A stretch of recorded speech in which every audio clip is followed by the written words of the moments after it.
So, for anyone who's made the transition from sport to another career, at whatever stage, you could be kind of 3 or 4 years on in your transition, or a couple of months, or 10, or whatever it is, years. Um, Sometimes you find yourself in a situation where you're comparing yourself to your peers, your friends, family members who are of a similar age, and you're thinking, well, they're way further along in their kind of career path. So a lot of your friends will be in like middle management, or owners of companies, CEOs, or whatever, and you're just kind of starting out.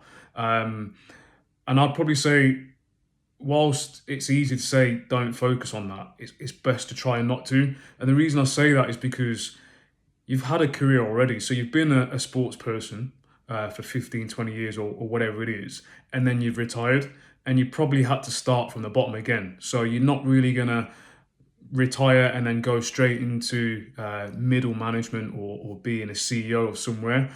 Yeah, fair enough. You may have started your own business and whatever else, and your business may be in its infancy. So you indirectly, yeah, you are a business owner, but you could be at an earlier stage versus a friend who may have started their business 10, 15 years ago, or whatever. So try not to compare yourself to people who have kind of left school, gone through that apprenticeship or whatever, and then now they're in that situation where they're in more senior roles, because they haven't necessarily had to start a career from fresh at the age of 30, 35.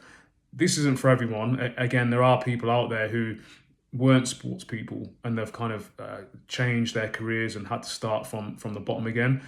I'm not saying that doesn't happen, but what I'm saying is, for the most part, for the ones who have gone through school, maybe gone to college, university, or went straight into an apprenticeship, and then at that stage when you were maybe doing your apprenticeship in football, you've then gone through the process of being an apprentice, and then if you're lucky enough to sustain a career in football, or whatever your chosen sport is, uh, whilst you were doing that, they were going through their same process but in their particular field, and then now they've probably stayed in that field, and they've kind of got into those middle management positions, CEOs, and things like that.